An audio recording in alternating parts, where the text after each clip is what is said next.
Looking to take your financial knowledge to the next level? You're in the right place. Welcome to Ask Ralph, offering accounting, technical, and financial advice. Whether you're looking to save taxes or improve your business, he's got you covered. Here's your host of Ask Ralph, Ralph Eastup Jr.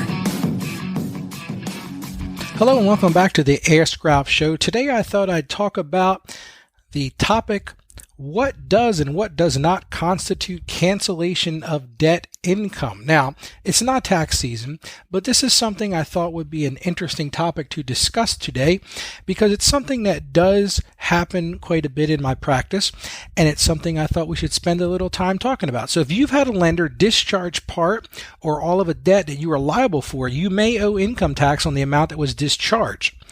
The reason that is because certain debts that are canceled or are forgiven by a lender result in taxable income to you, even though you may not have technically received any money in hand for the debt forgiveness. So what am I talking about here?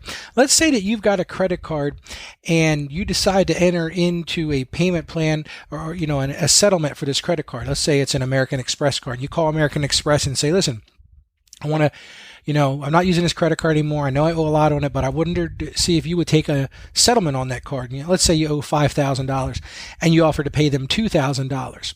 And they say, okay, that's fine. You pay us the $2,000 and you assume the issue's been resolved. But then at the end of the tax year, beginning of the next tax year, you get what's called a 1099-C. And all of a sudden you're wondering, what do I do with that? And generally, debt that is discharged or canceled by a lender must be included in your taxable income. Debt forgiveness income, or as it's referred to in the trade as COD income, is the product of the amount of debt that a lender discharges or canceled. Now, this is the case unless a specific exception applies. A lender's cancellation of debt will generally result in income to the borrower. If you've had a lender discharge all or part of the debt that you owe and you would like to know what your tax obligations are regarding the canceled debt amount, here's some ideas of the things you need to be considered. So first thing is, in general, if the amount forgiven or canceled is $600 or more, the lender is going to issue you a IRS Form 1099-C, which will say 1099-C cancellation of debt. What it will show is the amount of the debt canceled. Even though the creditor has issued Form 1099-C, you may be able to claim an exclusion from income for the canceled debt. So let's go back to our discussion. We said we've got this American Express card. You owed $5,000 on it, and now you've decided that you're going to do a settlement to pay it off, and you offer them $2,000, you pay them. Okay, so now they've taken a $5,000 debt and you've settled it for $2,000. So guess what your cancellation of debt is? $3,000. So they're going to send you a 1099-C at the end of the tax year to put on your tax return. And unless one of these exclusions applies, you're going to have to report that as income. So what are these exclusions? To start off with, cancellation debt is not always taxable. The most common situations in which canceled debt does not result in taxable income include the following. So let's talk a little about these. Number one, the debt has been discharged through a bankruptcy proceeding. So if you enter into a bankruptcy proceeding and a debt is discharged in bankruptcy, if you get a 1099-C or cancellation of debt form, you do not have to report that as income.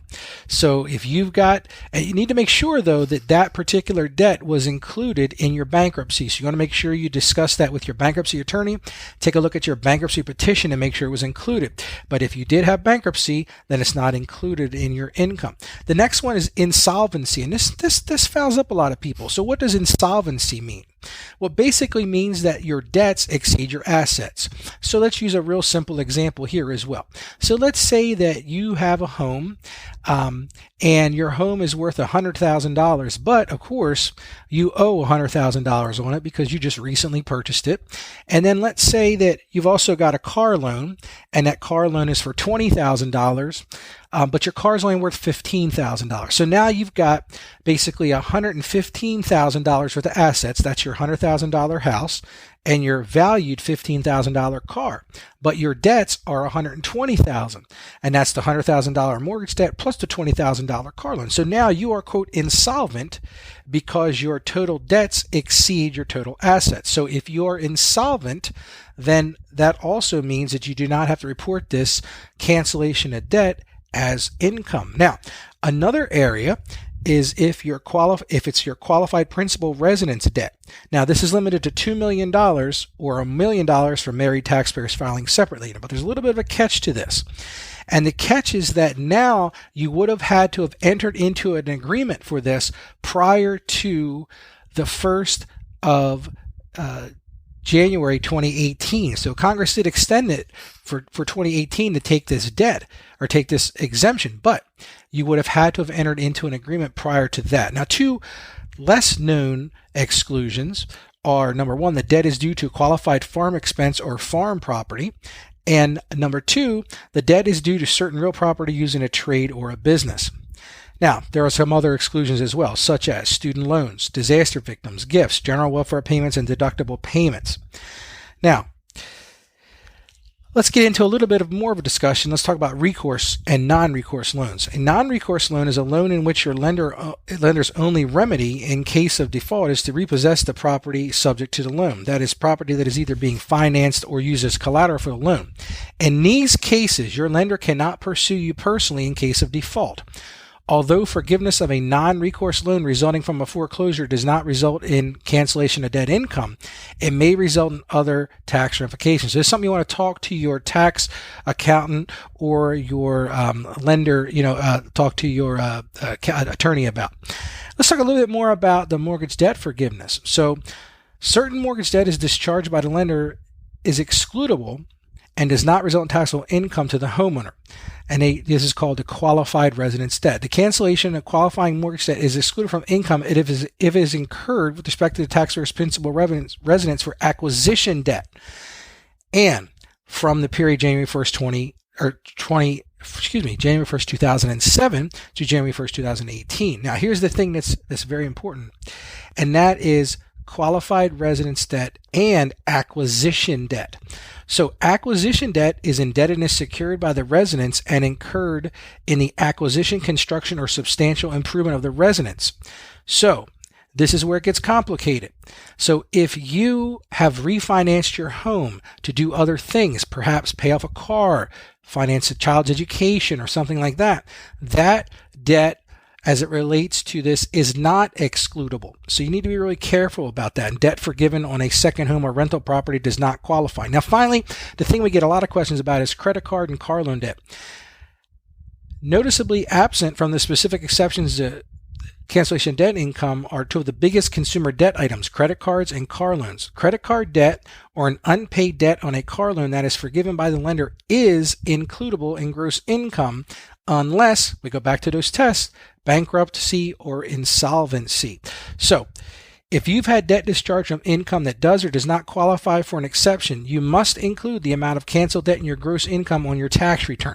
So if you've got that 1099 issued, I really strenuously think it'd be a good idea to talk to a tax professional or an accountant and make sure that you're reporting that correctly, because even if it's excludable, you're going to want to show that on the tax return and then show the exclusion. So I hope this was helpful.